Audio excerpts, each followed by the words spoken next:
Hello and welcome to Market Domination. I'm Julie Hyman alongside Josh Lipton, live from our New York City headquarters. We are giving you the ultimate investing playbook to help tune out the noise and make the right moves for your money. Fed Chair Jerome Powell is speaking today in Dallas, his first appearance since the central bank cut its benchmark rate last week. The speech will be closely watched for clues about future interest rate decisions. Here with the details is Yahoo Finance's Jennifer Schonberger. Jen.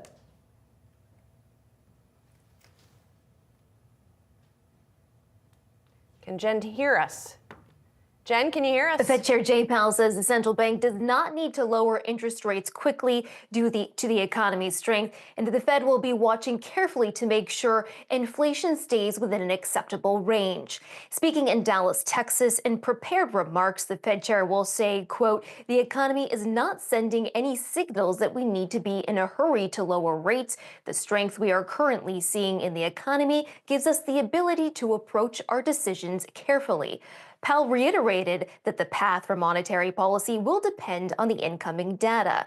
He says that inflation is running closer to the Fed's 2% target, but the central bank is not there yet. October inflation readings out this week have shown little progress toward the Fed's 2% inflation target, raising questions of whether progress on inflation is stalling and how deeply the Fed will cut interest rates next year. Powell said he expects fluctuations in key components of inflation, noting that he expects core measures of goods and services inflation, excluding housing, will move within their recent ranges, though he noted that the Fed is watching closely to ensure that inflation does do what they expect. Powell will say, quote, "I expect inflation to continue to come down toward our 2% objective, albeit on a sometimes bumpy path." Powell says that the Fed is confident with an appropriate recalibration that the central bank can maintain the strength of the economy and the job market while still bringing inflation back down to target. Following these prepared remarks, we expect the Fed chair to participate in a question and answer section. Back to you. Jen, thank you very much. Appreciate it. Of course, we've got 1 hour to go until the market close. So let's take a look at the major averages, especially given those comments that we just got from Jay Powell saying that the Fed is not in a hurry to cut rates here or is really being deliberate about its decision-making process. Not seeing necessarily much change here. If we take a look at the intraday charts for the major averages in terms of what we're seeing, here it is on the Wi-Fi Interactive. Maybe a little bit of a leg downward there. But I'm going to call it, Josh, that we're not seeing much of a change. Modest? Not even, I mean, it's not even modest. It's a kind of a blip there when we're looking at what we have been seeing, for the trajectory for the day. It's not directionally really much different than we've been seeing over the course of the session. I'm just trying to scroll down here to take a look at two-year futures. We've got two-year U.S. Treasury note futures to see. Now, we did see a little bit of dip in price there, a little bit of, if not a gain in yields, at least a little bit less of a decline in yields that we had been seeing earlier today. So we'll keep watching all of this and see how it plays out. Yeah, I thought Jen's referencing the inflation data was important because if you saw the October PPI today, so a wholesale look at inflation, right. I mean, again, largely as expected. But like CPI, I think some folks were looking at the core readings and maybe their takeaway is suggesting that maybe the road back down to the Fed's target to getting back down to 2% and staying there was maybe going to be a little bit tougher than some had perhaps initially projected. Right, exactly. All right, well, let's talk more about all of this because our next guest says the Fed's anticipated number of rate cuts is irrelevant. All that matters is that the central bank is not biased toward tightening. Joining us now, Paul Hickey, Bespoke Investment Group co-founder, here with us in the studio, which is a nice treat for us. Good to be here, yes. Yeah, Paul, good to see you. So you heard there what the Fed chair is going to say in this speech about not being in a hurry. The market has kind of now concluded it's sort of 50-50, I guess, whether the Fed is going to continue cutting even in December. And then what happens after that is kind of anyone's guess. Right. I mean, we've seen the number of cuts over the next year priced into the market decline substantially since the end of Q3.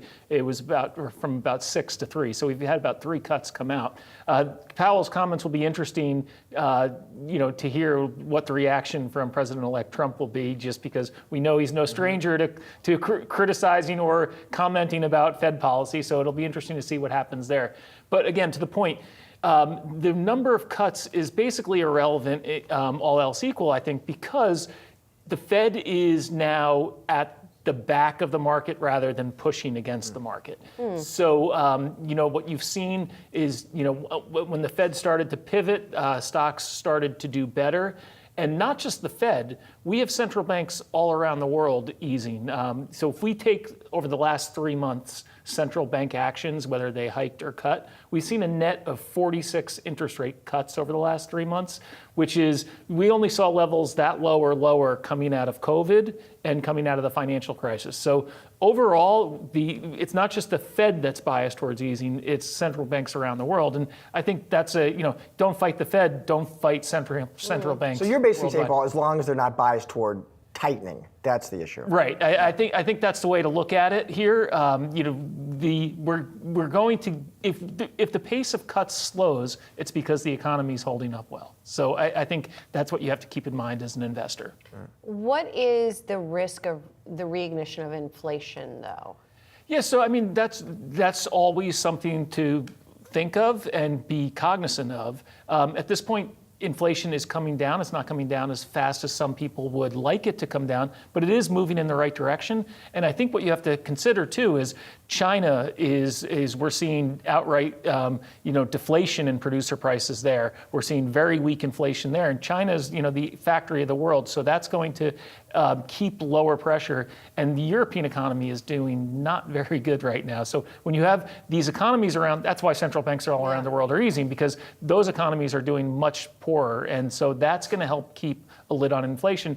Gas prices are about $3 a gallon, and consumer expectations of inflation, which the Fed is so focused on, at least in 2022 when expectations were going up, that's at the lowest levels since late 2020. You say, Paul, to your clients, I know Arby's has the meats. I like this. But the equity market, you tell them, has the beefs. Yes. What are the beefs? So the F is the Fed. So, Where's the beef? so we got a little ahead of ourselves, but we have breadth. Breadth in the market is, we've seen the broadening out of the rally that started in July. We expect that to continue blossoming. And you look at Newton's first law of motion, objects in motion tend to stay in motion, and the election results aren't going to do anything to derail that trend. So that's the breadth factor. We're seeing our AI stocks, which is what this bull market is predicated on, and the theme of this bull market, those have been doing well back at near new highs post-election. So that's the B. The E is the economy. The U.S. economy, unlike most economies around the world, is doing very well. It's grown at twice the rate of Europe over the last 5 years. And what we were starting to see even pre-election is you were starting to see data start to improve, and also improve relative to expectations. So that's the most important part, relative to expectations. And the ISM services report last week was a perfect example, highest level in 2 years. But now that we have the election behind us, whatever your view politically, that was an excuse for people to take a wait and see approach. That's behind us, settled definitively, and in a less regulation and less tax backdrop, the economy should do well there. And then takes us to the second E, earnings. Mm-hmm. And with the economies doing well, earnings should do well. And again, the differences, there's a lot of differences between Harris and Trump. One of them is the tax environment and the regulatory environment are likely to be much less repressive under Trump. That'll come with higher tariffs, which could impact input costs, and higher borrowing costs, but I think the good outweighs the bad from a corporate profit standpoint. So earnings should do well, and earnings season was pretty good this time around. Higher than average beat rates, and stock reactions were better than average as well. So that's the BEE, and the F was the Fed. And the S is seasonality. The S is seasonality. Another tailwind. Yeah, so that's a tailwind. And one thing about the markets is, in the seasonality, is seasonal trends work best when strength begets strength. So you coming into this week, the market was up, the S&P was up over 20%. When you see a 20% gain year to date heading into mid-November like we saw, the rest of year return was about 4%, I believe. and which is twice the average of all other years, and positive 15 out of 17 times. And the 2 periods of declines were like fractional and less than 2%. What could go wrong, Paul? Like everything sounds fantastic. No, so I mean, right now, the backdrop is positive. I mean, if you get some sort of geopolitical event, I mean, the world is not a very calm place right now, and there is some uncertainty into what's going to happen on the geopolitical fronts. So we do have to watch that. And like you were talking about earlier, Julia, you have the inflation.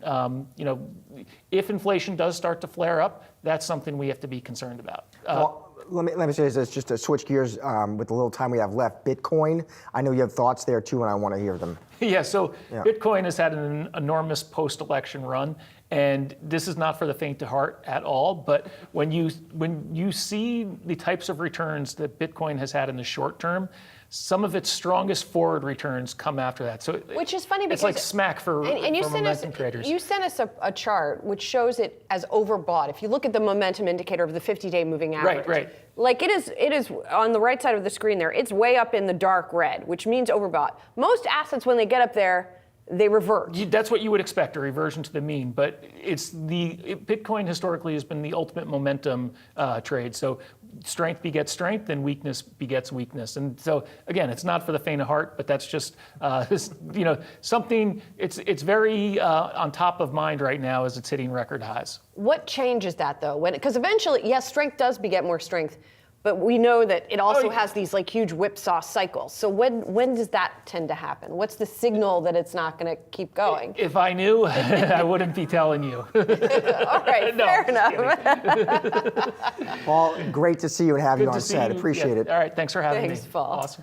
Now to some headlines on the incoming Trump administration. Let's start off here with President-elect Donald Trump's transition team is reportedly planning to kill the $7,500 consumer tax credit for EVs. This is according to Reuters and its reporting. Representatives of Tesla, the U.S.'s largest EV seller, purportedly told Trump's team they, in fact, support ending this credit. And we have some instant analysis from friend of the show, Dan Ives over at Wedbush. He was telling his clients, not a surprise in any way, he said. He fully expects Trump, in fact, to rip away this EV tax credit once he gets into the Oval Office. What are the implications for the names that he covers? He says, while losing the EV tax credit could hurt some demand on the margins in the U.S., this will enable Tesla to further fend off competition from Detroit as pricing scale and scope is an apple to oranges when compared to the rest of the auto industry once, he's pointing out, the tax credit disappears. I mean, Elon Musk himself says, we don't want it, we don't need it, right? Yep. He has made that kind of commentary, and as we know, he is now very close to the decision-making process in the White House. But we are seeing Tesla shares go down. We are seeing the other pure play EV stocks also go down. I think what's not going down are the very companies that Dan Ives references, the General Motors and Fords of the world, that he says will be hurt by this. Now, it could be that investors were already anticipating this move on the part of the administration and already had traded around it. You know, we're not seeing much reaction. And also, I mean, Tesla is trading down, but the move there has been extraordinary. Absolutely. It's up 50% in the last 4 weeks. Well, it's up 30% since the election going into today, not including today's decline. So yes, indeed. Is the stock move today really because of this headline? Or is it because people want a little profit off the top? Who could blame them? Indeed. All right, let's talk about something else, though, that has to do with what's going on with the administration. And by the way, what's going on with Elon Musk, too, come to think of it. Government contracting stocks have been extending declines today, and in some cases deepening declines today after President-elect Donald Trump's new Department of Government Efficiency, of course, co-headed by Elon Musk and Vivek Ramaswamy, was announced. You see all manner of government contractors that are getting hit today. In fact, when I opened up my screen today to take a look at the worst performers in the S&P 500, most, if not all of them, are indeed government contractors. And some of them are indeed the household names, like we were looking at a KBR, a Lockheed Martin. But then you have a company called Leidos Holdings, which is also a government contractor. And that stock is down 13.5% today. Yeah, you can forgive folks for having some jitters here because it is this big new, certainly at least headline-making effort, and you've got big new headline makers running it, and it does introduce this other element of uncertainty. I mean, what are they going to target? What can they target? Is it Is it departments? Is it agencies? Is it just going to be, what they would consider ineffective and costly regulations? I mean, you don't know at this point. So the nervousness is understandable. But this is also one of those days that is very reminiscent of the first Trump administration, at least to me as a business journalist trying to cover it in the markets, where you get these kinds of very sharp, abrupt moves on the uncertainty. Is there a tweet? Is there an announcement? What are the implications? The market is trying to figure it out and price it appropriately. And it's really tough to do. And right now, you just don't have enough to go on. No, you do. All right, well, we are just getting started here on market domination. Coming up, the FTC's crackdown on big tech marches on. Regulators are reportedly eyeing Microsoft's cloud business, and we've got the details coming up next. Plus, the future looks bright for Disney, the entertainment giant issuing strong guidance after a robust fiscal fourth quarter. We're going to take a closer look at the results and who may be next in line CEO Bob Iger, and a look at some of the biggest movers on Yahoo Finance's trending tickers page. All that and more when market domination returns.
Now time for some of today's trending tickers. You can scan the QR code below to check out the best, worst, most trafficked tickers of the session on Yahoo Finance's trending tickers page. First up, we've got Microsoft. Now, FTC Chair Lina Khan might soon be out of a job, but that doesn't mean she's done with her work just yet. According to a report, U.S. regulators are planning to launch an investigation into anti-competitive practices at Microsoft's cloud computing business.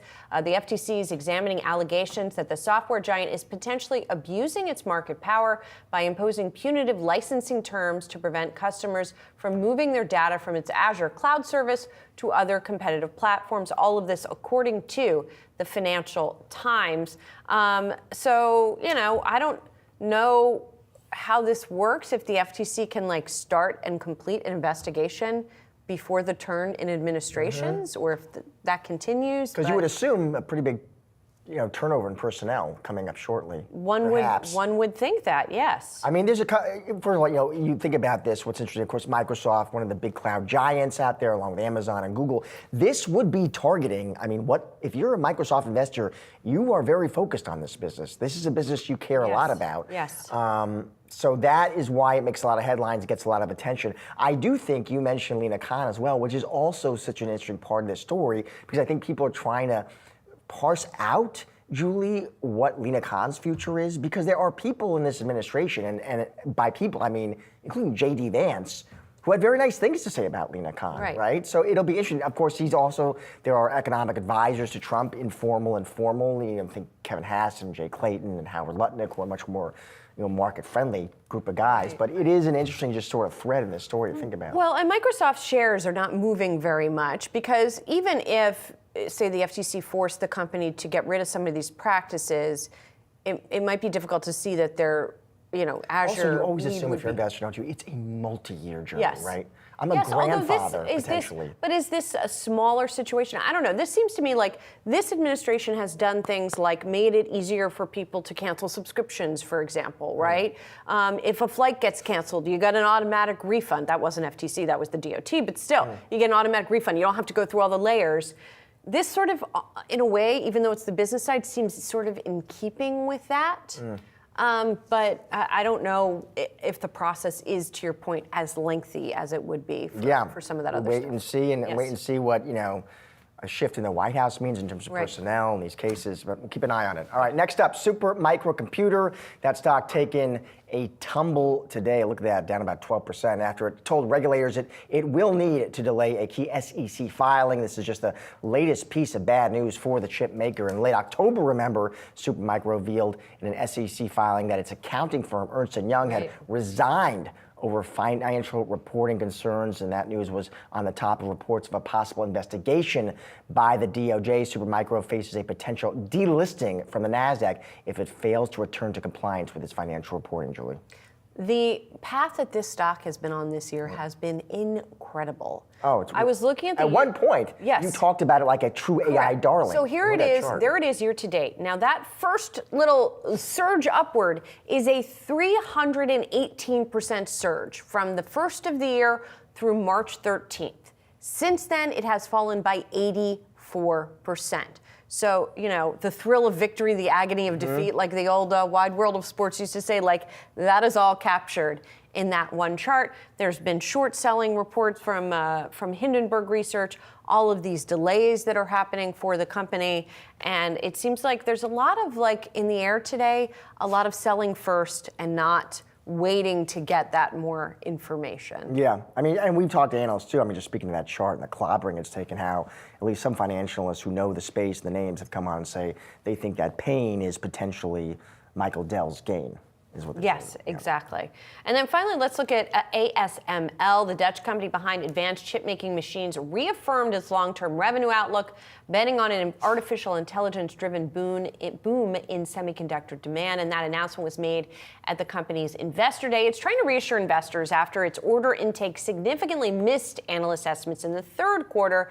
That at the time sparked a sell-off of its shares and other chip-related businesses. So this is actually an outlook for 2030. So the company did cut its 2025 outlook, but reaffirmed its 2030 outlook. And that seems to imply to analysts that chips still move in cycles, right? So chip-making equipment company is going to see the dip and then sort of come out on the other side of that. Yeah, the CEO cited as saying, Julie, we had a bit of a conservative view for 2025, but when it comes to 2030, we are still very, very bullish due to, it sounds like, their expectations for AI demand and what long-term they think that's going to mean for chip sales broadly. Yeah, one JP Morgan analyst said no changes, no surprises is a positive. And that's obviously how the market is seeing. One remaining question, though, lingering question for ASML, its advanced lithography machines have been seeing some restrictions for China, into China. And that is one of its biggest markets. And so the future of export controls under the Trump administration, what that's going to mean for ASML, that does bear watching. All right, we will. Moving on, Disney. What's that name? Reporting fourth quarter earnings earlier today, issuing strong guidance with the streaming business shining again. And earlier today, Yahoo Finance executive editor Brian Sozzi spoke with Disney CFO Hugh Johnson about the report. When you think about where we were a few years ago, we were producing a lot of content to try to fill the streaming service. And we stretched ourselves in some ways probably too thin. One of the things that Bob Iger said when he came back is, I want to put creativity back into the center. I want to reduce quantity and I want to upweight quality. And we've been saying that for a few quarters. But now I think the combination of Inside Out 2 and Deadpool and Wolverine and the 60 Emmys on television from the combination of Abbott Elementary and The Bear and Shogun, of course. Now we have the proof points there. For more, we're bringing in now Matthew Dolgen, senior equity analyst at Morningstar. Matthew, it is good to see you. So the company reports, and the stock is surging here today, Matt. And we were up about 7% right now. Does that move make sense to you, Matt? Does it seem justified? It does seem justified to us. We took up our fair value estimate by close to the same amount because this quarter has made us a little bit more comfortable with the things that were concerning us the most. And so what are the things that are sort of concerning you the most here, Matt?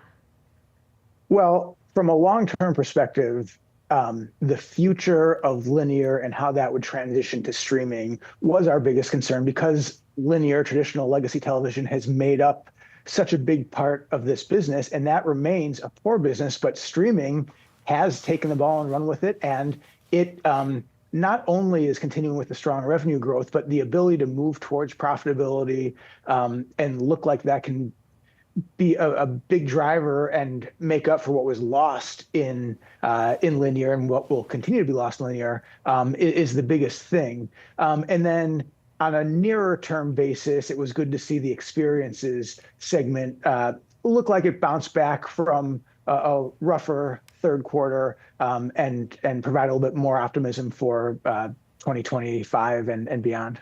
Matt, a broader question for you. When you think about the streaming wars and that competition, what would you argue Disney's real competitive advantages are versus a Netflix or an Amazon?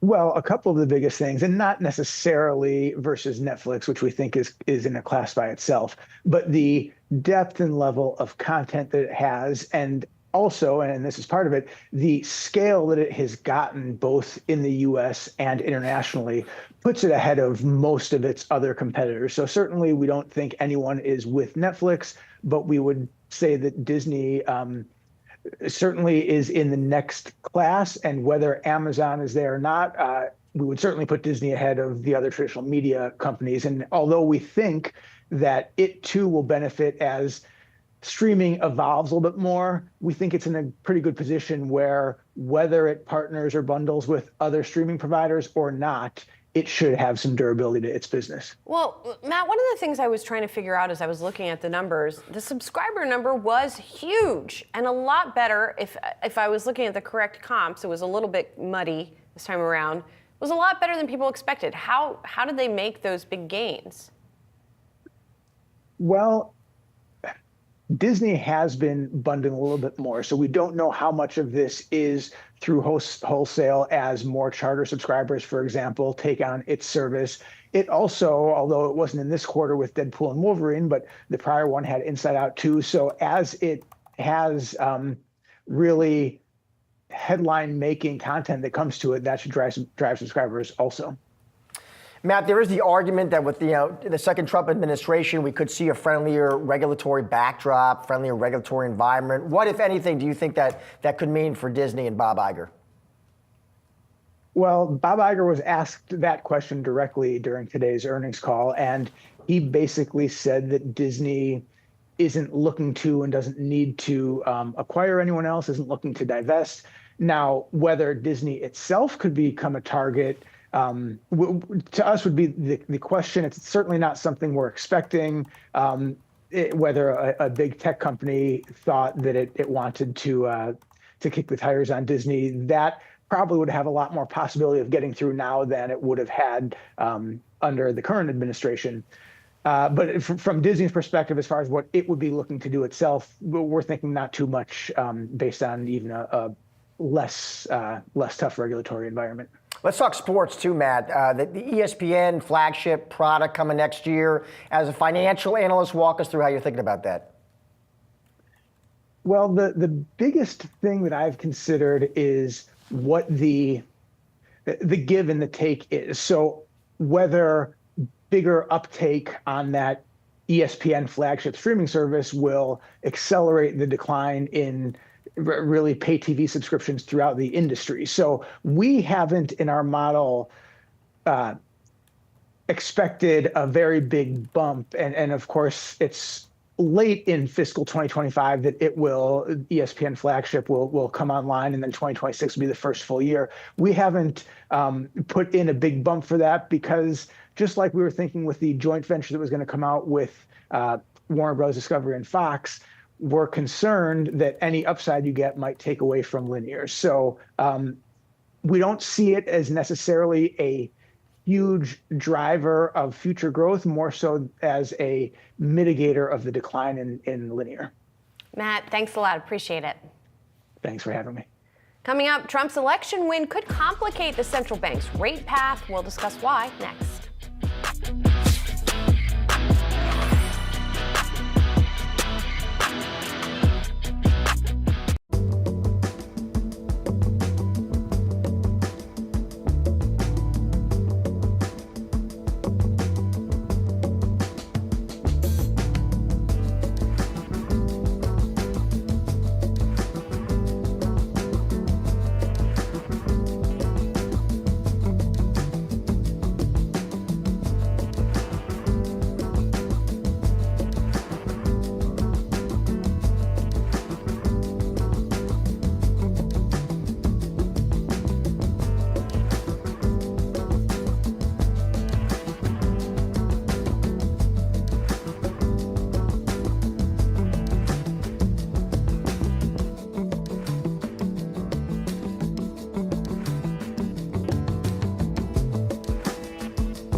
President-elect Donald Trump repeatedly promised harsh tariffs on the campaign trail, and with a unified Republican government now a reality, it seems likely they and perhaps inflation will follow. The result could be fewer rate cuts by the Fed, something Jay Powell hinted at earlier today during a speech to the Federal Reserve Bank of Dallas.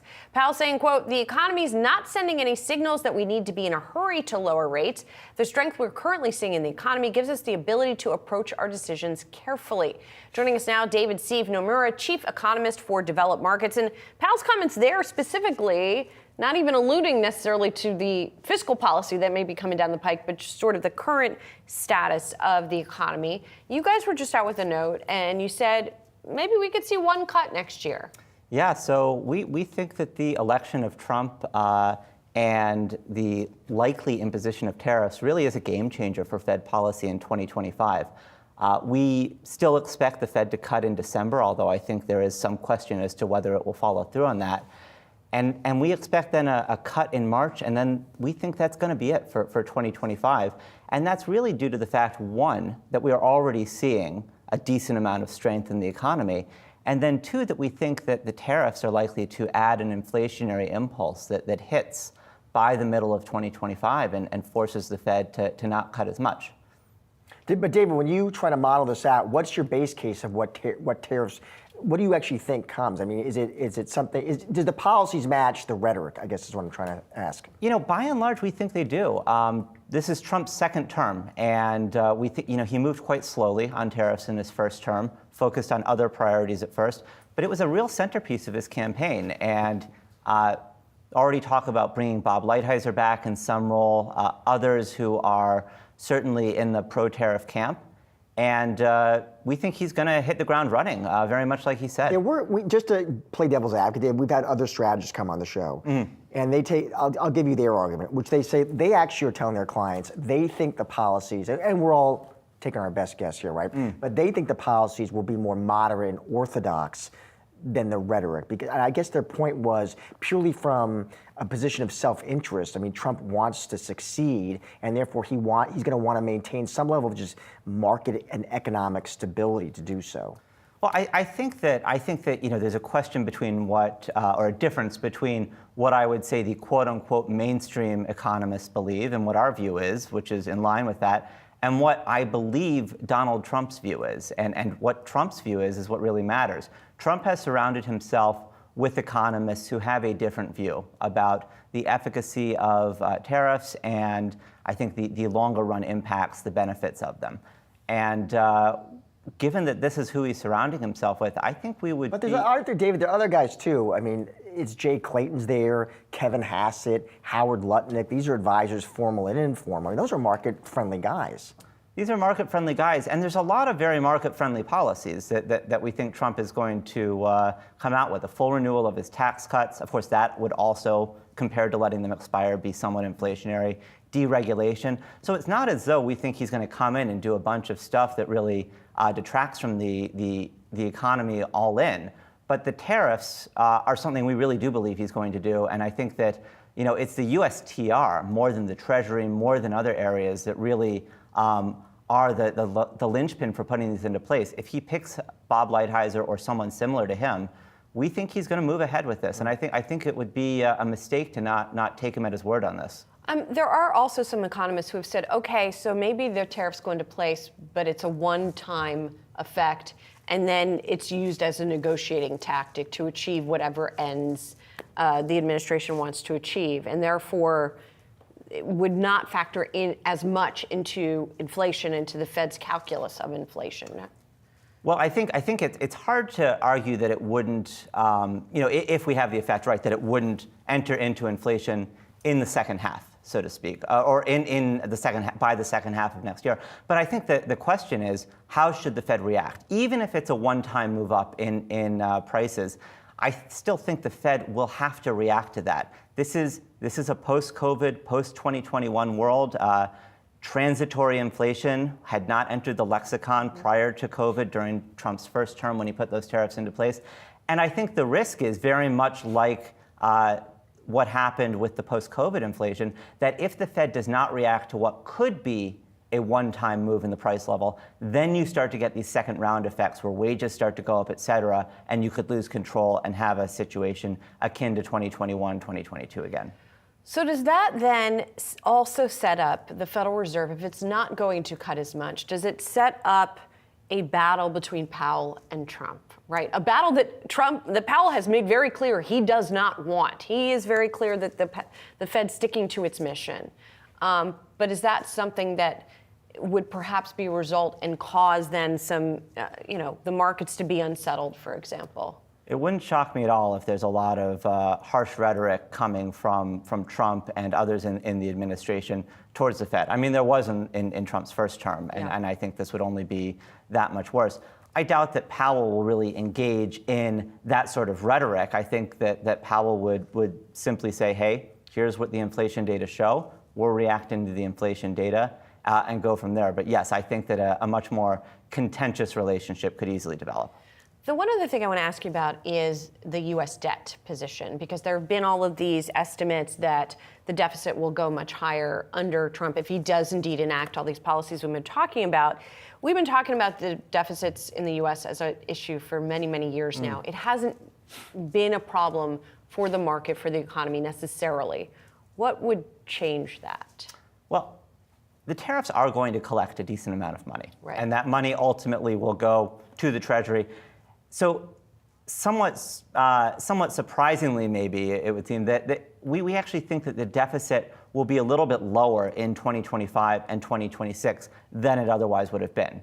By 2027, however, we don't think that this will outweigh the renewal of the Trump tax cuts. So starting in the third year of Trump's second term into the fourth year and thereafter, we do think the deficit will be more than 1% of GDP per year higher than it would have been. So a significant amount. But I mean, I would say that this is sort of a situation where we already have deficits at such high levels that I do think that at some point in the future, whenever that is, this will matter. There isn't anything that sort of stands out as, hey, this is going to be the sudden moment when it happens. So I think the U.S. could easily be able to get away with this for a considerable period of time before it happens. And just to be clear, these are policies that have been bipartisan. We have a deficit that's well over 5% of GDP already. If Trump's policies in his third and fourth year add 1% of GDP to that, that is, so to speak, a drop in the bucket compared to what is already there. Right. Yeah. David, thank you so much for dropping by today. Great discussion. My pleasure. Appreciate it. My pleasure.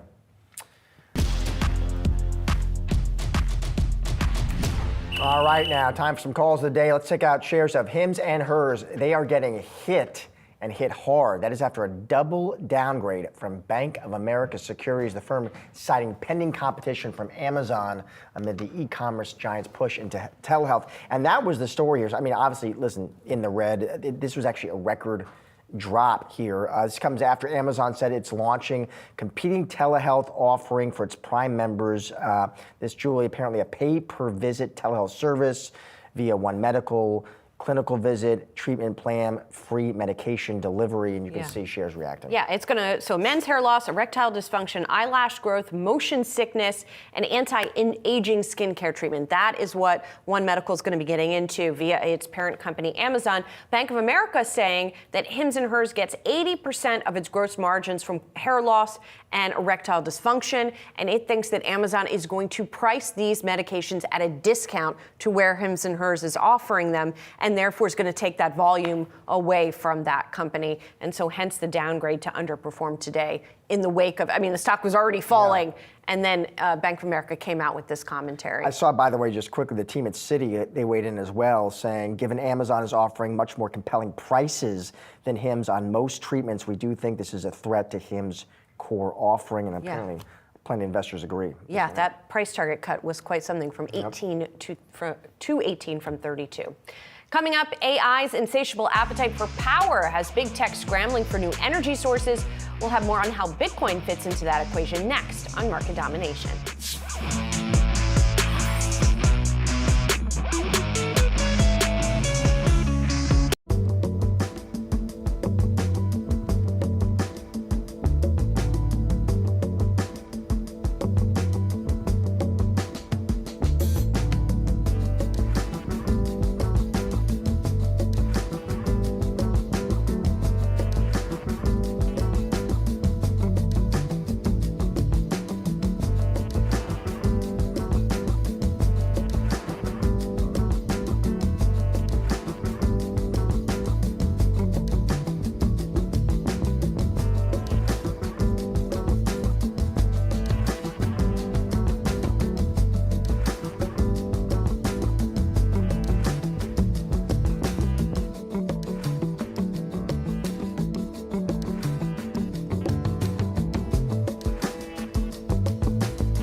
Federal Reserve Chair Jay Powell has been speaking in Dallas, Texas, and we wanted to take a look at how stocks are reacting as well as what's going on in the Treasury market here today. We had seen stocks trading lower. They're kind of trending lower throughout the session. He did talk earlier about sort of being cognizant of the path of inflation and not being in a hurry to continue to cut rates here. Some of the other comments that he's getting in the back and forth in the sessions there, or the comments he's giving, I should say, he talks about that immigration is a question he said will be addressed by politicians and that the Fed will be careful to understand the net effects of tariffs. He said right now it's not obvious how tariffs will affect the Fed's goals. This is something that we were just talking about with David Seif of Nomura, how basically the markets and economists are trying to grapple with what might happen with tariffs and how that's going to affect underlying inflation. Something else interesting that Powell discussed and said in response to a question there, he said, I want to stay as far away from political issues as I possibly can, perhaps acknowledging the possibility that it will be difficult to do so. So we'll continue to monitor his comments and bring them to you. Meantime, checking on another asset here, the price of Bitcoin is paring back some of its gains from its post-election rally. The incoming Trump administration has fueled optimism around crypto, but crypto miners are increasingly seeking out opportunities beyond their core businesses and teaming up with AI hyperscalers. Yahoo Finance's Akiko Fujita joining us here with the details. Really interesting trend here. Yeah, Julie, when you think about AI and crypto, and it may not seem synonymous, but there is a common thread the two share, and that is the sheer amount of energy that's used. And take a look here. Energy demand from data centers are expected to roughly double by the end of the decade, with AI being the biggest driver, while Bitcoin mining accounts for nearly 1% of global energy demand, according to the IEA. In states like Texas alone, that surge in energy usage from these two sectors have accounted for more than half of the growth it is seen on the grid this year. And all of that has led to a big dilemma, particularly for crypto miners. On the one hand, they need the energy to keep their mining operations going, but on the other hand, they are seeing big revenue opportunities to sell existing power to AI hyperscalers who are seeking immediate access to energy at all costs. Bitcoin miner Core Scientific made headlines in the spring when it signed a 12-year multi-million-dollar deal to supply 70 megawatts of power to NVIDIA-backed hyperscaler CoreWeave. And that set off a scramble among miners to cash in on AI's growth. In addition to Core Scientific, miners including Hut 8, Hive Blockchain, Bit Digital, and Riot have all either launched AI hosting services or are in the process of establishing one. Last week, we heard from Galaxy Digital announcing it was signing an agreement with an unidentified hyperscaler to supply all 800 megawatts of its power capacity to hosting high-performance computers. Now, for mining companies, this is also about shoring up revenue streams lost to Bitcoin halving earlier this year. In most cases, it is the hyperscalers who are picking up the bill for any expansion. And that's why miners say these deals are particularly attractive. Core Scientific says it expects its AI business to generate more than $8 billion over its 12-year contract with CoreWeave. And Julie, I've been speaking with a number of Bitcoin miners here. Riot CEO Jason Les tells me he's gotten a number of calls from these hyperscalers, and the question is always the same. It's how much energy can you supply, and can you give it to us now? And he says at a time when miners, have had some. They've struggled for a bit, partly because of the revenue coming in from the halving or the halving of the revenue. They're looking at these deals saying, this looks like a pretty good one when you consider that they're willing to foot the bill. Yeah, and as you said, AI wants it now. They want it yesterday. They want it as far as the eye can see. Yeah, exactly. Akiko, thank you. And you're going to actually stick with us for this next conversation because we are expanding this conversation on energy to the broader climate and sustainability picture for markets. World leaders are gathering at the United Nations Annual Climate Conference in Azerbaijan, and we're taking a look at the sustainability landscape for companies with the CEO of MSCI. That's Henry Fernandez. Yahoo Finance's Akiko Fujita still with us as well. Henry, thank you for coming in and being with us. So, a lot of the discussion that we are seeing thus far out of COP29 there in Azerbaijan has to do with the specter of Donald Trump sort of looming over the proceedings and perhaps making some countries, companies, et cetera, question the climate agenda. How are you thinking about that? Well, I think that importantly, some governments of the world are going to embrace the fight for climates, and other governments are going to be slower at doing that. But there is total recognition in the world and in the capital industry, defined as investments, finance, insurance, that this is here. This is an existential threat, obviously to the planet, but more importantly to them, their portfolios. And therefore, a lot of them are already taking action as to how they begin the process of decarbonizing their portfolios. So yes, some governments are going to be more proactive in pushing their organizations, their institutions, their citizens to act, and others will be less. But at the end of the day, it's our world, it's our planet, it's our business. So we can either let the governments dictate what we do and how we do it, or we can do it ourselves. So I think that this is not totally a welcome change, obviously, if you're a pro-climate, fighter. But at the end of the day, it's also about the reality that every institution, every citizen has to take this matter into their own and make their own decisions about how they want to, evade or avoid, the worst that can happen to them according to climate change, right? Sort of building on Julie's point here, for years, a lot of environmentalists have been skeptical of the carbon markets. I think there's an increasing understanding now that that's going to be necessary. It's sort of an all-in approach. The reality is it is about supply and demand. And right now there's a lot of demand and questions around supply down the line. In a Trump administration, I wonder how you look at the investments going into climate. Because if you don't have those investments, the carbon credits aren't there. Do you see that slowing down in a significant way? I think we'll continue. Maybe the rate of growth is not as high, and then we'll accelerate later. But as you said, Akiko, the world has begun to recognize that markets play a function. Markets transfer risk and transfer value. And therefore, if you believe that you're not going to be as affected, you may take a particular position. If you will be more affected, you want to buy insurance, or you want to sell an asset or buy an asset. So I think gradually, the world is recognizing that in addition to the compliance market, where certificates that the government gives you can be traded between suppliers and demanders, that the voluntary carbon markets are going to play a large role in what we do. And if you're an airline company and you've done everything you can to use, lower carbon emission fossil fuel, but you want to go all the way, you're going to buy carbon offsets. A lot of those carbon offsets can be nature-based or can be decarbonizing the energy grid in Kenya or something. So there is a lot more coming that way.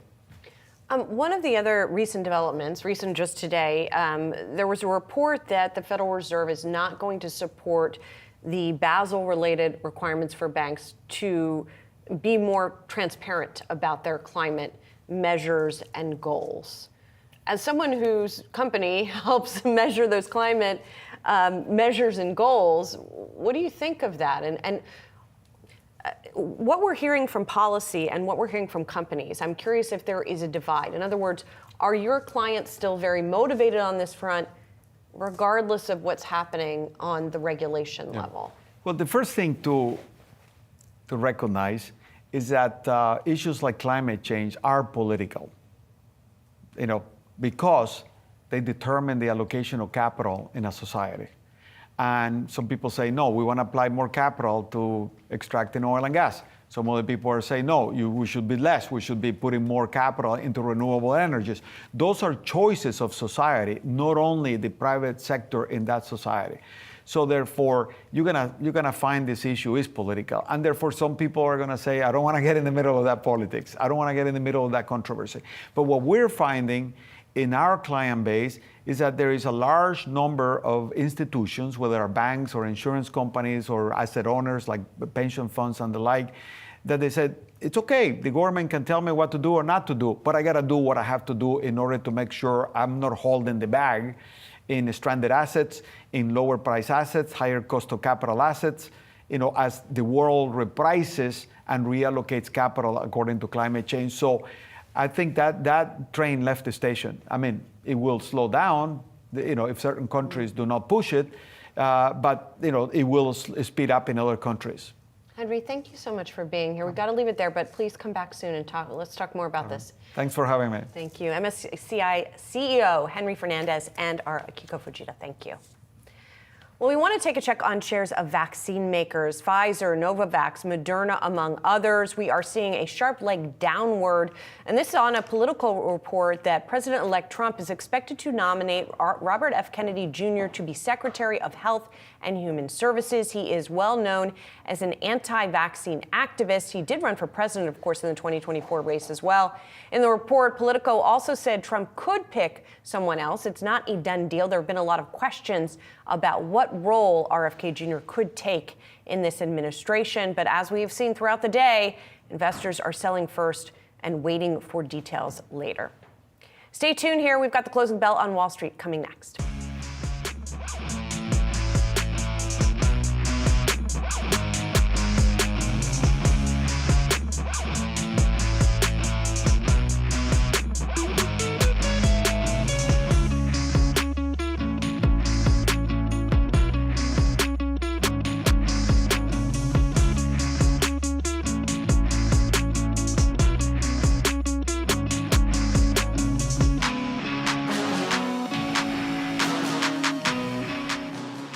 Are you ready to master the markets and, dare I say, become a better leader in the process? Well, Yahoo Finance has you covered with our new full suite of original podcast content. Whether you're a seasoned investor or you're just starting your financial journey, we offer invaluable market insights and strategies to help boost your portfolio, build your wealth, and make you a successful investor. Now let's make some money and get a lot smarter. I've done Yahoo Finance forever. This is a spectacular spot. Welcome to Stocks in Translation. I'm your host, Jared Blickery. Hello, world. I'm Ross Mack. Hi, I'm Bob Powell, and welcome to Decoding Retirement. Welcome to Living Not So Fabulously. Hey, it's me, Tiffany the Budgetnista, your favorite financial educator. Welcome to Capital Gains World for a few days and everything has changed. From Wall Street to Main Street to the C-suite, we are your daily lifeline because behind every great investor is Yahoo Finance. Join us on yahoofinance.com, the Yahoo Finance app, or wherever you get your podcasts.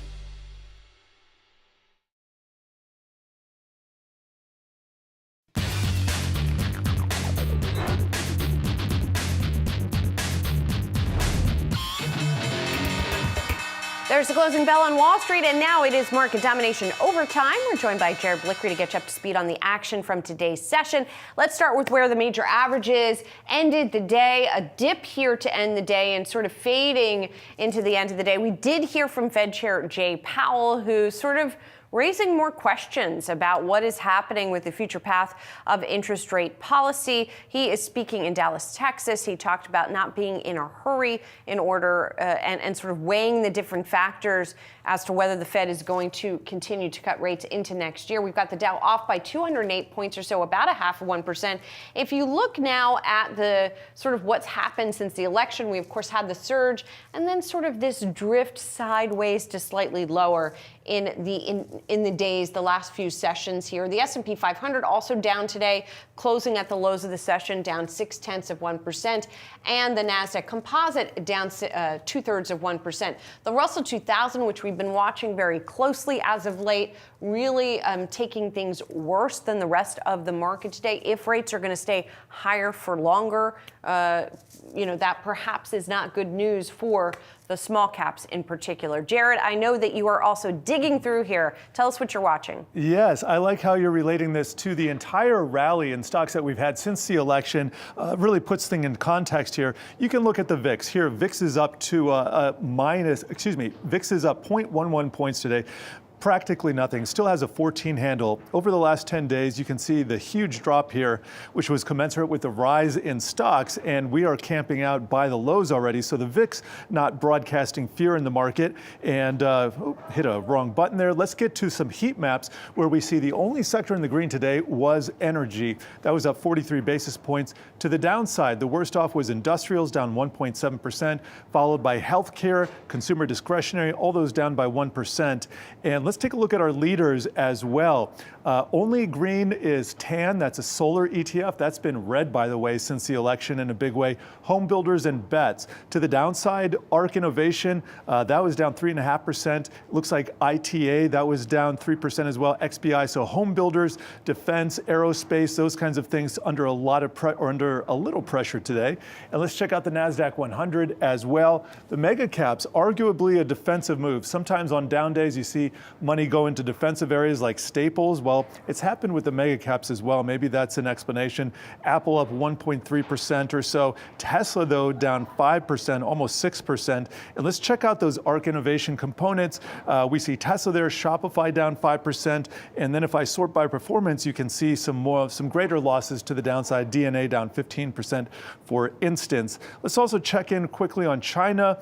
Some red there as well. Netty's up 10%, but for the most part, seeing kind of a red board today. Josh?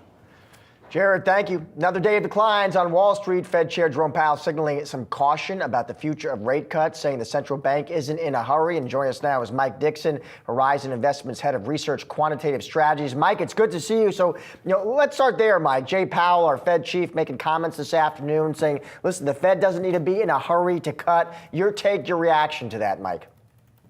Yeah, hey, Josh, and thanks for having me. Yeah, look, his comments today, you certainly saw a reaction in futures pricing for the direction of Fed funds. And, he's right. I mean, the economy's been very strong. Q3 GDP was close to 3%, and that was driven by a very strong consumer, with the consumer spending portion of that besting estimates. And we also had 3% GDP growth in the second quarter. So, the overall consumer seems to be in a great place. I am interested really to see, make sure that payrolls in December show us that the November print of low job growth was in fact a fluke due to, hurricanes and strikes. But, overall, the economy and labor market has definitely been cooperating and giving the Fed the ability to be patient. And that's the message that he delivered today. He did talk about the inflation data being bumpy, right? And that's something that the Fed is watching very closely. It's been really interesting to watch over the past week. Obviously, the big election surge, Trump trade, now sort of doing battle with the outlook for the Fed and inflation. The market has sort of been ignoring the Fed for a hot second there. So as a strategist, now that we're going through the next month, 6 months, year, of that sort of weighing of those two, of fiscal versus monetary, how do you think about it? Well, I mean, I certainly think they're intertwined, as you pointed out. CPI and PCE, as Powell has commented, has been trending in the right direction. But we look under the hood, and there's certainly some components of that that are still pretty sticky. In particular, the services sector and shelter or housing. And of course, rates being a little higher for longer is not necessarily going to be good for mortgage demand, but it may help slow down some of that services and shelter specific inflation prints that we have seen. I think overall, when you look at some of the policies that we know from the 2016 playbook with President Trump, and now that he has a unified Congress, there's probably more upward pressure on inflation than there was had that not been the outcome. So, it is definitely more important, I believe, the inflation side of things than it was had we not had that outcome. And it's going to be a tug of war between the impact that growth can have on the overall economy, and just if we can keep this high productivity, high economic growth up, and kind of battling against the potentially higher inflation and higher rates, I think that are a result of that. And you've seen the market pricing that in on the rate side of things specifically. For viewers, Mike, let's bring it back to the stock market. I'm curious where you see opportunity. One sector I know you like is healthcare. Walk us through why. Yeah, and maybe that's a little less popular after the announcement of earlier today. You're seeing some reaction there. But look, I think it's a good buying opportunity. So healthcare is certainly a sector that should be very, have a lot of benefits from less regulation. And we know that the unified Republican sweep is likely to come with a deregulatory backdrop. I also think we've been waiting all year for this broadening out theme where something other than just the top tech mega cap names are going to begin to participate. And when you look at healthcare, it is one of the laggard sectors on the year, only up around 10%, and far behind some of the big behemoths. And so I also believe that healthcare kind of straddles the line between value and growth stocks. There's biotech, certainly more on the growth side. There's a lot of the big insurers that a little more on the value side. So it's got a good combination of qualities that I think are going to be beneficial. And I think some of the weakness that like you're seeing today because of the Robert F. Kennedy announcement that, it could be a buying opportunity with some of that weakness we've seen. So that's probably one of my favorite sectors right now. And just a quick caution, Mike, it's not confirmed yet. So, there might end up being a different pick, a different role for him. Who knows? But it does bring up the idea of sort of DC risk into the equation, right? Not just from something like that, but there's been a lot of talk about what the effect on the insurers could be. There's already been a lot of scrutiny from Washington to pharmacy benefit managers, for example. So presuming, again, even given some of that risk, you like healthcare and think that it's going to be able to grow despite some of those challenges. Yeah, and again, I think it's helpful just to look at like what's in the price. And healthcare has not participated in nearly the rally that we've seen, with the top end of the market. So there is some of that risk premium already kind of embedded in the price. And you look, real good opportunities to make money come from leaning into areas where there are some risks, so long as that cost benefit kind of weighs in your favor. And I think that healthcare is a pretty good play for that. But also a couple other sectors that I think are really interesting. You've seen a really strong reaction from banks, post the election. And when we look back to that 2016 analog, we also saw a very strong reaction from the banks, and that continued for the next month or two. So that's another interesting area, certainly more on the value side, that I think could really benefit. And overall, higher interest rates are probably going to be good for net interest income there. And that could also help buoy financials through the deregulatory framework as well. We've been watching those closely as well, for sure. Mike, thank you so much. Appreciate it. Yep, great. Thanks for having me. Thanks. Well, let's get to some breaking earnings news from Applied Materials here, just crossing the wire. The company shares falling a quick 3.4%. That seems to have to do with the forecast here. The company says net sales in its fiscal first quarter will be $6.75 billion to $7.55 billion. The estimate is for $7.25 billion. So the midpoint of that, perhaps a little below what analysts had been anticipating. All that said, fourth quarter earnings per share beating estimates, $2.32 versus the $2.19 that analysts had anticipated, and net sales for the fourth quarter at $7.05 billion, ahead of the $6.97 billion that had been estimated. Josh. Yeah, CEO Gary Dickerson really kind of emphasizing a positive tone here. Statement that Applied Materials Technology leadership and strong execution, he says, drove record Q4 fiscal 2024 performance, our fifth consecutive year of growth. He talks about how their portfolio of products and services uniquely positions us, he says, to enable our customers in their pursuit of AI and energy efficient computing. Their stock was up about 15% year to date heading into this. I think among other issues, you're going to hear a lot of questions, I would assume, about China, what demand trends look like there.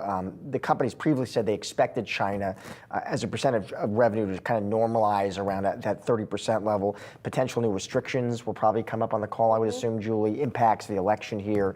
Most on the street are bullish on this name. The average price target is around $231, actually. Yeah, and something just to remind viewers about, when you're talking about something like Applied Materials, which makes chip making equipment for the whole chip industry, the chip industry is vast. AI is still only a small portion of that. Chips go into a lot of stuff. They go into the computers we're using, they go into our phones, and they're not necessarily the AI chips yet. They go into refrigerators, they go into cars. So when you're looking at this surge in AI demand, other areas of the market might be growing at different speeds, or even in some cases waiting. And you do tend to see like chip cycles are pretty up and down. So that's just something to consider when you look at something like Applied Materials that caters to the whole industry. A whole lot of end markets. Yeah, exactly. All right, coming up, who's next in line to lead Disney? The House of Mouse is reportedly expanding its candidate search outside the company. More on who's in consideration coming up next.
Succession, top of mind for investors after Disney reported fourth quarter earnings earlier today. Disney reportedly expanding its search for a new CEO outside the company in recent days.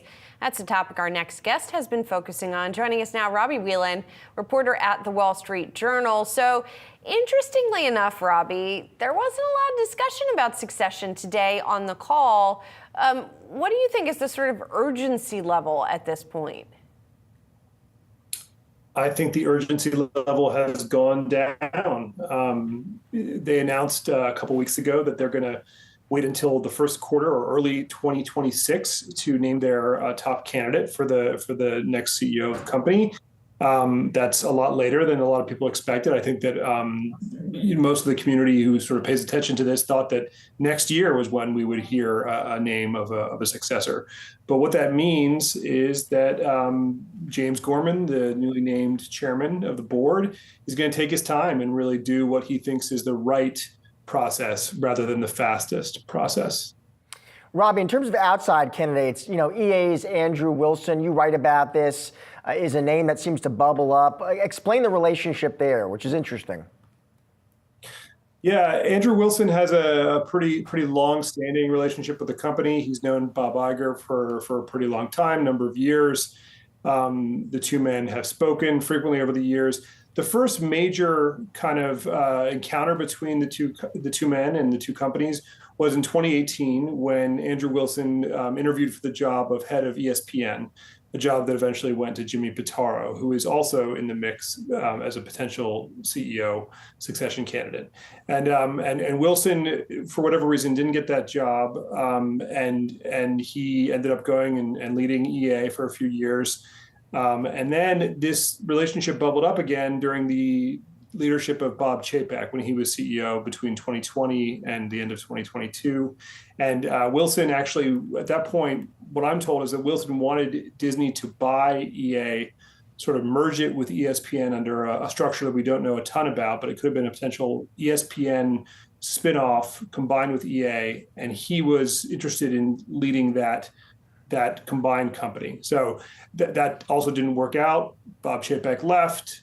It's been a pretty chaotic ride over there in Burbank at Disney. And the latest touch point that we've heard about, which was a bit of exclusive news in the story we ran earlier this week, was that over the last year, when Iger was reviewing options for a strategic partner with ESPN, including some talks with some of the sports leagues about them potentially taking a piece of ESPN, one of the partners that he spoke to about maybe joining up with was EA. So once again, Andrew Wilson was back in the building having talks about what his role might be at Disney and how Disney and EA might be able to work together. So none of those talks ever came to anything, but we do have good information that he is now in the mix once again, or in the conversation once again. He is like James Gorman, the chairman. He's also Australian, which might be working in his favor. He's pretty well regarded in the video game industry, and video games are definitely, a direction that Disney wants to go in. They did a big deal with Epic Games earlier this year. At D23, I was down in Anaheim, watched them give a very exuberant presentation about how Disney's characters and franchises and stories are going to be used going forward in video games. So, I mean, there's a lot of synergies there, a lot of overlap in kind of the priorities of these two companies. But we don't know for sure, obviously, if he's a very serious candidate or just somebody who they're talking about. Another intriguing detail in your recent story, Robbie, was that Bob Iger called up Ted Sarandos earlier this year, and he said, "How's that Netflix co-CEO thing going?" Tell us more about that and how that might come into play. Yeah, well, obviously, the two names that everyone has in mind when it comes to a potential co-CEO arrangement at Disney are Dana Walden, the co-chair of their entertainment division, and Josh D'Amaro, the chairman of the experiences division, which of course includes theme parks, cruises. And both of these executives are really well liked at the company. I mean, there's a lot of people admire them. They admire the way Dana works with talent. They admire what she's done at FX and Hulu in really making that into a premier streaming service, and the amount of sort of financial firepower that it's given Disney through subscription growth and all the Emmys that she's won. Iger loves that stuff. People also love Josh D'Amaro in part because he built this experiences division into the main financial engine of the Walt Disney Company. I mean, you don't forget that we're coming out of we're only a few years past a devastating global pandemic. During that time, DeMauro really sat down, rethought the strategy of the parks division, and through his kind of operational prowess, introduced new products, raised prices to just about the limit of where we think they can be. And it resulted in hundreds of millions of dollars of new revenue streams for the company that really saved the company during that, tough time. So when we talk about two CEOs, a co-CEO leading the company, that's generally what people are talking about. Now, we don't know exactly what was said between Iger and Sarandos, but we do know that the answer that came back was, well, co-CEOs work for us. They work at Netflix because we have this culture of aggressive, rigorous transparency, constantly reviewing one another and sort of, not holding anything back, giving our critical appraisals of what kind of job everyone's doing at the company. And there's a little bit of a sense there of, well, that's not exactly the same culture at Disney. So it's unclear if that same structure would really work at Disney the way it has so well at Netflix. It's a big, important story. Robbie, we're going to keep watching it. Thanks so much for joining the show today. Appreciate it. Thanks for having me. We are sticking with Disney and checking in on the possibility of M&A activity. CEO Bob Iger talking about whether the company needs any more acquisitions on today's earnings call. And joining us with more is Yahoo Finance's senior reporter, Alexandra Canal. Allie. Hi, yeah, and this is a topic that a lot of these media companies have been discussing, especially with the incoming Trump administration. There's a lot of talk of whether we will see more consolidation. We heard from Comcast a couple weeks ago. They said they are actively exploring potentially selling off their cable unit. Warner Brothers Discovery CEO David Zaslav said he expects more consolidation, especially under a Trump administration, and that they are always looking for ways to increase shareholder value. Typically, that comes with an asset buy or a sale. But for Disney in particular, at least on this call, they said they really are not interested at this point. Here's a little bit more of what CEO Bob Iger had to say. We, in many respects, have already consolidated. We don't really need more assets right now, either from a distribution or from a content perspective, to thrive in basically a disrupted media world. So what he was referring to there is that acquisition of 21st Century Fox, which was first announced in 2017. He said that brought a lot of valuable assets to Disney, like the Avatar franchise, along with Hulu, which it now fully controls. So at this point, he doesn't see the need for any type of asset purchase. And then on the divestiture front, CFO Hugh Johnston said when he stepped into the role, that was one of the first things he did was really analyze the company and see whether or not they could be successful with the type of sale. But he said he didn't see any value add. And even though other competitors might be exploring those things, it's not something that would be really lucrative to Disney at this point. Now, of course, Bob Iger, he's flip-flopped on this pretty consistently. Remember last summer, he said he might, was exploring the potential for selling off some of those linear networks, shopping it around a little bit. He later walked back those comments. And it seems like today, a clear sign of the market that Disney and its assets aren't up for sale. But that, of course, could always change in the future. All right, we'll keep watching. Thank you, Allie. Time now for what to watch Friday, November 15th. Starting off on the Fed, we're going to be getting some Fed commentary from New York Fed President John Williams in the afternoon. This is coming after comments from Fed Chair Jerome Powell earlier today. Powell saying that the economy isn't sending any signals that the central bank needs to hurry to lower interest rates. Powell also noting that he expects inflation to continue coming down toward the Fed's 2% target, even if path is a little bumpy along the way. Taking a look at the economy, October U.S. retail sales data will come out in the morning. Economists there forecast sales to slow to 0.3% versus 0.4% in September. This will give us more insight into the state of the consumer as the holiday season gets underway. And moving over to the earnings front, Alibaba is reporting earnings for its September quarter tomorrow. Analysts expecting revenue to trail estimates and amid weak business and consumer sentiment. That'll do it for today's Market Domination Overtime. Be sure to come back tomorrow at 3 p.m. Eastern for all of your coverage leading up to and after the closing bell. But don't go anywhere. On the other side of the break, it's asking for a trend. I've got you covered for the next half hour with the latest and greatest market-moving stories so you can get ahead of the themes affecting your money. Stay tuned.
Hello and welcome to Asking for a Trend. I'm Josh Lipton, and for the next half hour, we're going to be breaking down the trends of today that'll move stocks tomorrow. There is a lot to keep track of, so we're focusing on what you need to know to get ahead of the curve. Here's some of the trends we're going to be diving into.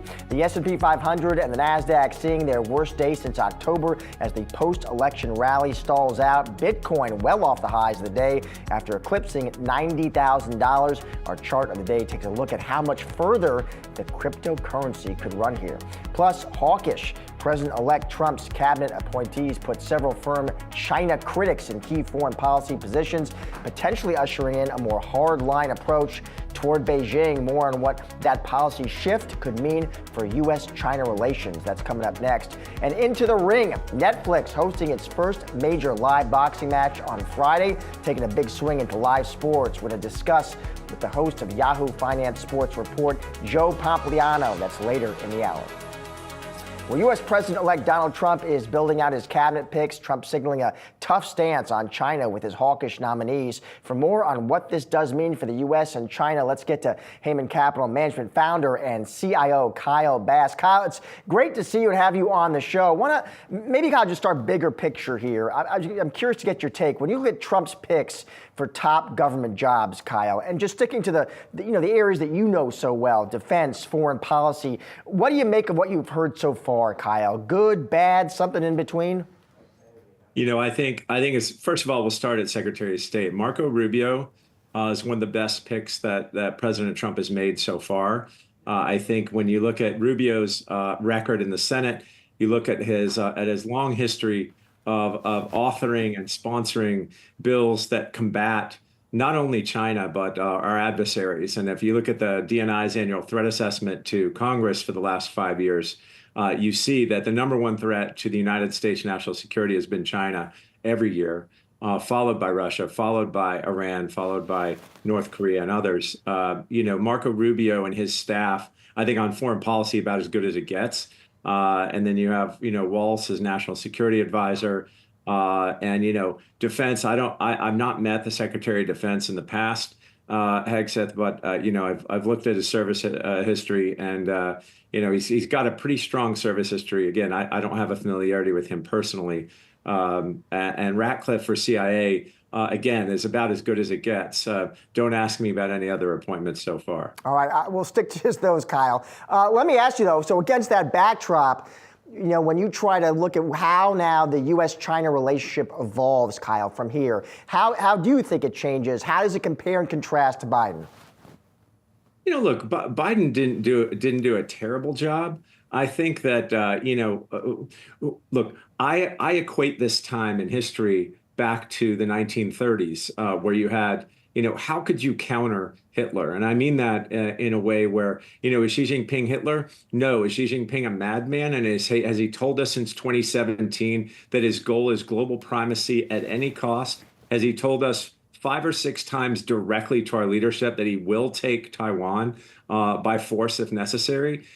I think that when you have an ideologue in place that isn't driven rationally and he isn't driven by economics or purely economics, then it's difficult to handicap these decisions. And so you call it hawkish. I would call it realistic. China has shown their hand time and time again, and Xi Jinping has consolidated power in his hand. He has all of the tools of dictatorship in his hands today, with consolidating the military, with having all the controls of media and the financial markets and the state police and control over his people. So I think when we're putting people in place that have global gravitas, that understand the geopolitical chessboard much better than those that were in the position with Biden, I think we need to be establishing a wartime cabinet, and I believe that Trump is installing a wartime cabinet. And I'm interested, Kyle, how Xi Jinping thinks about that cabinet and these picks. And there was this interesting article in the Journal this week. I don't know if you saw this. Here was the headline, because I want to get your take on this. The headline was, Trump is recruiting a team of China hawks, so why is Beijing relieved? The subhead, Kyle, being, absent from the expected cabinet lineup are China's most feared adversaries, including Mike Pompeo and Robert O'Brien. You agree with that? You think, is it possible Beijing looks at these and there's a sense of relief there?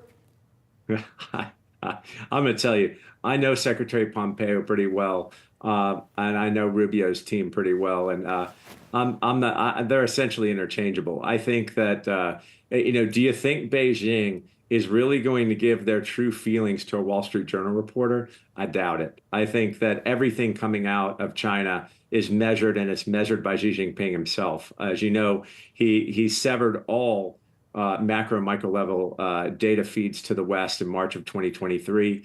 Anything you're getting out of Beijing it has been approved by leadership and the Standing Committee or Xi himself.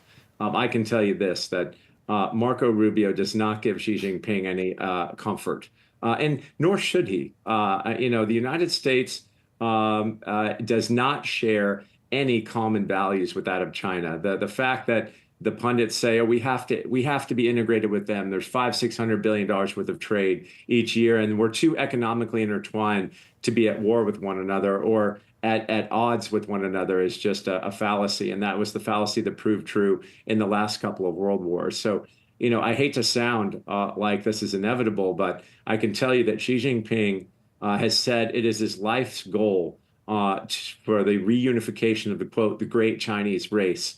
He has told time and time again, he's had senior leadership tell us, he himself told President Biden on his visit to San Francisco and Woodside, California in January, that he will take Taiwan by force if necessary. One of these days, the financial markets are going to believe him. I believe financial markets aren't factoring in the risk that is, let's just say, above ground and facing them today.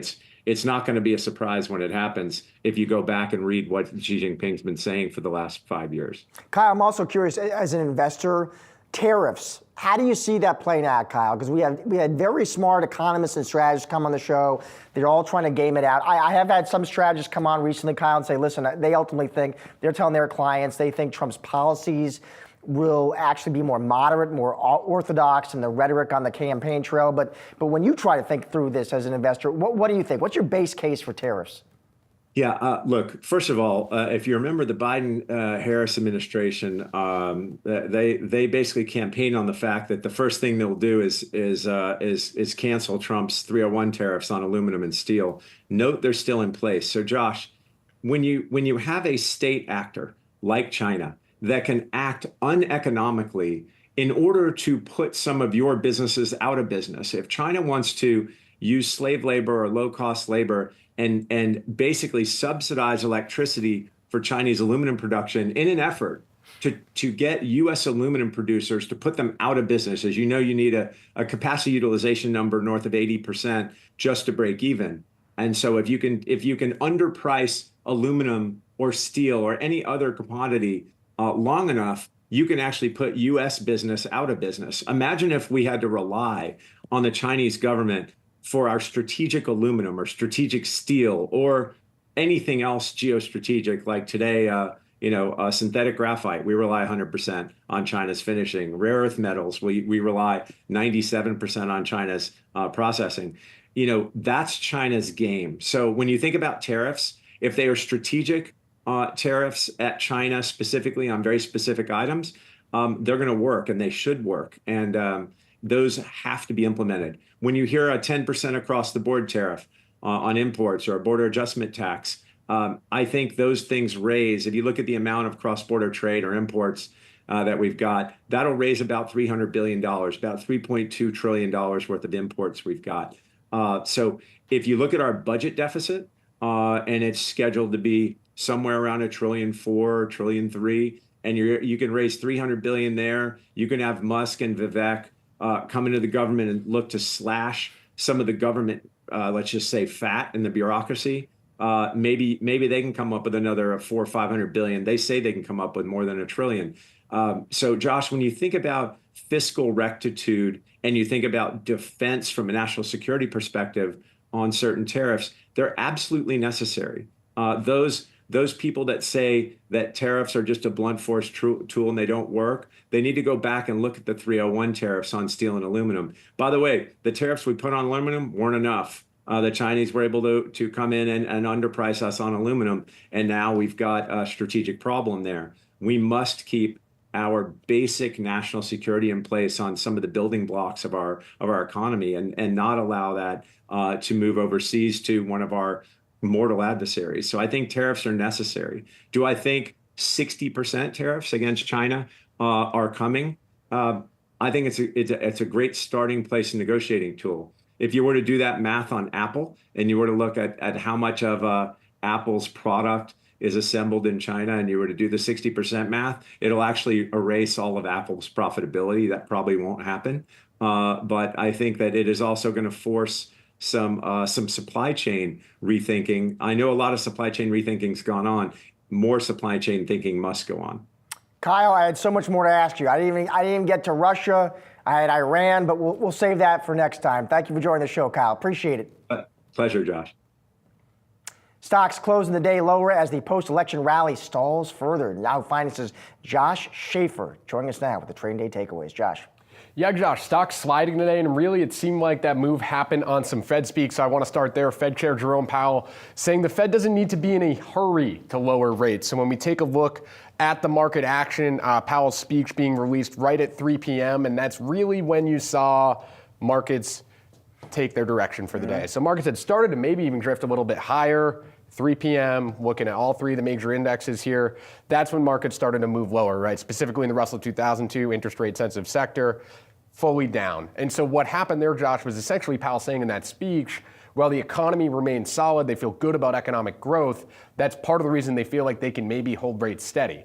The other thing to watch with that, which is takeaway 2 here, is the inflation story, right? So you had producer price index coming out today, coming in a little bit hotter than expected. CPI yesterday showing core CPI at 3.3%. Third straight month. Seems like there's starting to be a little bit of a question now, maybe not about if the Fed cuts in December, but what happens as you move out the curve into 2025? Maybe we get some less cuts than we initially thought. You know, we had the great Paul Hickey on the show today. He's a very smart man. And it was interesting, his take on this. He kind of said, you know what, while the Fed may not be cutting as much as maybe the markets thought even just a few weeks ago, he said it was irrelevant. It's irrelevant as long as he said Jay Powell is not biased towards tightening. And so take a look at this, Josh. This sort of proves Paul's point, right? What we're looking at here is the different forecasts the market has had for cuts.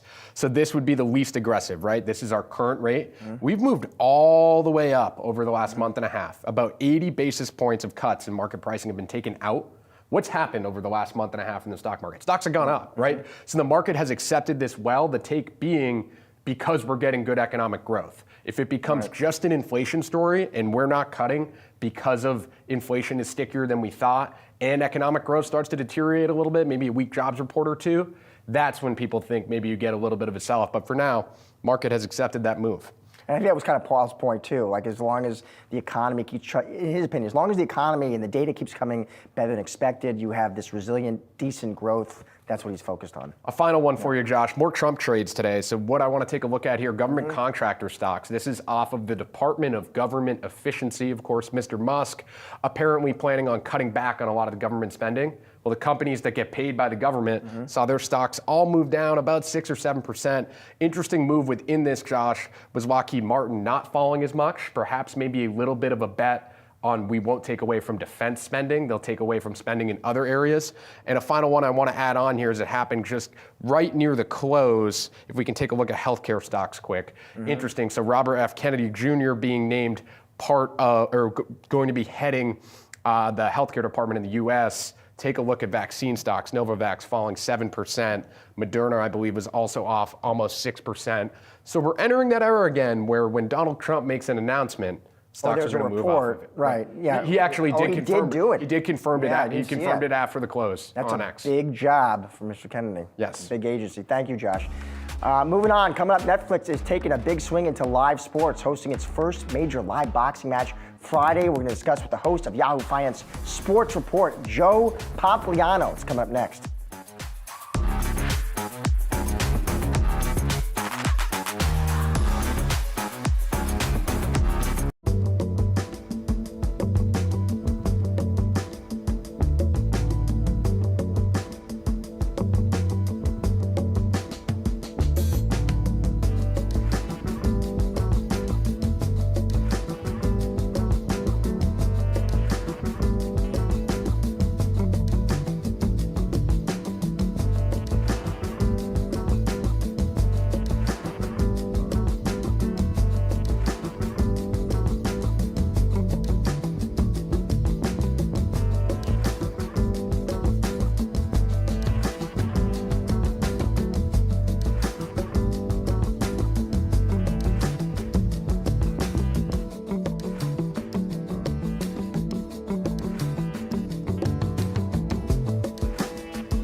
On Friday night, 58-year-old Mike Tyson will step into the ring to face off against 27-year-old Jake Paul in the most anticipated boxing match of the year. Fight will be streamed live on Netflix and expands the entertainment giant's evolving live sports strategy as it grabs a foothold in an arena previously dominated by HBO, Showtime, and pay-per-view events. And joining me now is Joe Pompliano, host of Yahoo Finance Sports Report. Joe, it is great to see you. So let's get right to this fight. Netflix tomorrow, Tyson, Jake Paul. Joe, how big is this going to be? Yeah, Josh, thanks for having me. It's going to be a huge fight. If you think about just boxing in general and how these fights are typically distributed, it's through pay-per-view, right? So someone has to go in, they have to pay $50 or $100 to buy the pay-per-view. And the fact that Netflix is allowing all 282 million of their subscribers to watch this for free on their platform means that it's probably going to be the most watched boxing match of this century, which I think is great for Jake Paul. It's great for Mike Tyson. The fight itself in person is going to be huge as well. It's in the Dallas Cowboys Stadium, 90,000 fans. They sold a $2 million hospitality package to one fan in particular, and the sportsbooks say it's going to be the most wagered on boxing match that they've ever seen. But to me, the more interesting part is what you alluded to and what this means for Netflix. If you think about Netflix, they famously talked about how they never wanted to get into sports. They just didn't think it would be profitable. But as growth started to slow outside of the pandemic and subscribers were churning a little bit higher than normal, they decided to launch this advertising division. And because they have this advertising tier now, they need content that fits into that. And live sports fits perfectly into advertising. If you think about the NFL games that they bought on Christmas Day, everyone's going to be able to watch ads because it's already baked in, whether you're on the advertising tier or not. The same thing applies to this boxing match. They have WWE as well. And my guess is they'll probably try to go after some other premium sports properties over the next few years too. Joe, we've been discussing boxing here, but this week on your show, you have Professional Fighters League founder and co-owner Don Davis. Let's take a listen to him breaking down the difference between MMA leagues like PFL and UFC and other sports leagues. If you look at MMA, UFC and PFL, very similar in terms of business model, but MMA very different from the other sports leagues, as you point out. The first big difference is global. 50% of the revenue in MMA is outside the US. Only 10% of the big four sports leagues revenue is outside the US. So global is the big difference. The second big difference is asset light. In MMA, you don't have to own your stadium. You don't have to put $1 billion in your stadium. In fact, about 15% of our revenue and 15% of UFC revenue is host fee revenue. You get paid to take your event there. The third big difference is very, very few employees. UFC about 600 employees. PFL about 100 employees. The average sports team has about 3,000 employees. And the last big difference, athlete expense. So, Joe, let's bring these conversations together because UFC rights, and this is going to be big, they're up for sale in 2025. Could you see Netflix, Joe, getting involved there? Yeah, Netflix is certainly one of the people that's going to be discussed over the coming years of buying that package. I think the UFC has a few things going for it. And primarily, the biggest thing it has going for it is that there's not a ton of premium sports rights up for sale now. If you think about the NBA's off the market, MLB's off the market, NHL's off the market, NFL's off the market, where are you going to go to next? The UFC is an obvious side, an obvious angle to go, especially because it's growing so fast and it's becoming much more mainstream. Now, I do think that ESPN, if I had to guess today, will probably maintain the rights because I think pound for pound, dollar for dollar, it's one of their most valuable rights packages today because they placed it on ESPN Plus and it's become a great way to transition people over to streaming. But with that said, I do think that it's really appetizing for a company like Netflix too, because if you think about WWE, those companies are owned by the same parent company, TKO Group, and it's kind of the same business, right? It's throughout the entire year. They're scheduled, so you know exactly when it's going to be happening. You can do a bunch of ancillary content on top of that, whether it's docuseries or other things like that. So if you do get out of the exclusive negotiating window, which is going to end in Q1 between the UFC and ESPN, people should look out for Netflix to be making a bid as well. Do you think, Joe, you look at the fight game, combat sports, is that market, Joe, in your opinion, is it big enough to support multiple winners here? Could PFL, UFC?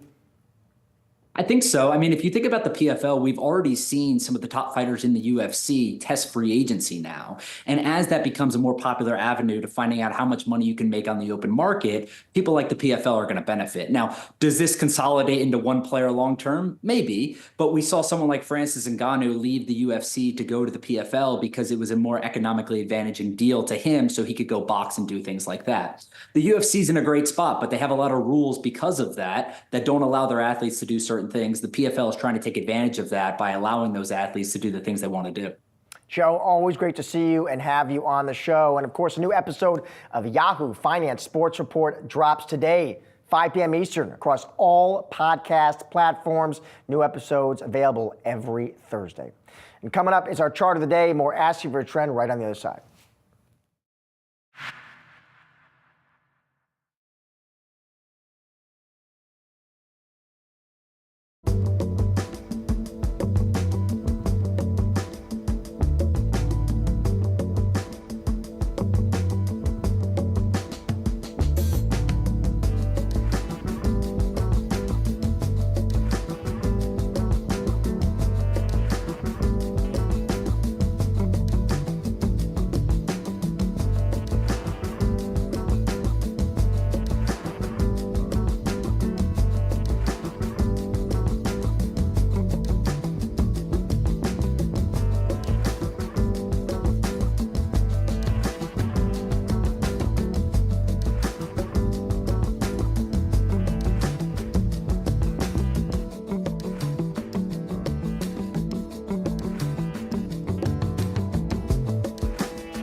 For our chart of the day, we are looking at Bitcoin. Yahoo Finance's Julie Hyman joining him now with a closer look. Julie. Yeah, Josh, so obviously we have seen this big push higher in Bitcoin, and technicians like to look at what they call overbought or oversold conditions in various assets.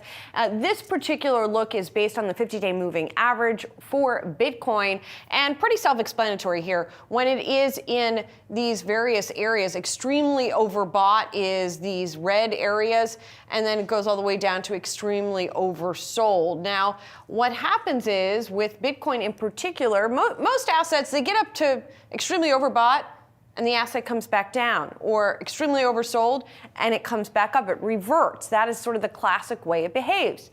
Bitcoin doesn't really behave that way. And to explain why, we asked the guy who brought us this chart, Paul Hickey, over at Bespoke. Here's how he explained it.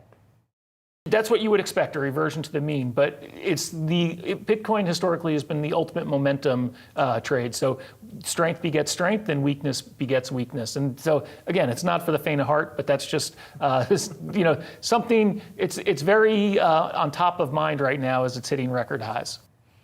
Indeed, it is on top of mind. It's certainly on the top of our minds. And so it's not that it doesn't come down, it just lasts for longer historically in these overbought conditions before it does come back down. Very momentum based, Josh. So does that mean we could continue to see this run? It is taking a little bit of a breather today, but if you look at this history, perhaps it does mean that. And not for the faint of heart. It never is. All cautioned us. Thank you, Julie. All right, let's take a look at what's trending after hours now. We are watching shares of Domino's Pizza and Pool Corporation. They are both jumping in the after hours. The latest round of 13F filings show that Warren Buffett's Berkshire Hathaway has taken stakes in both those companies. Berkshire reporting a 3.7% stake in Domino's, and the Pool stake is just over 1%. The 13F filing is showing that Buffett also pulled back on his stakes of Ulta, Bank of America, and Apple. Ulta shares taking the biggest hit on that news. We're also watching shares of Palantir, company announcing it is shifting its stock listing from the New York Stock Exchange to the Nasdaq. It expects to begin trading on the tech-heavy Nasdaq on November 26. Company also saying it anticipates meeting the requirements to become part of the Nasdaq 100 index. Well, that is a wrap on today's Ask for a Trend. Have a great night.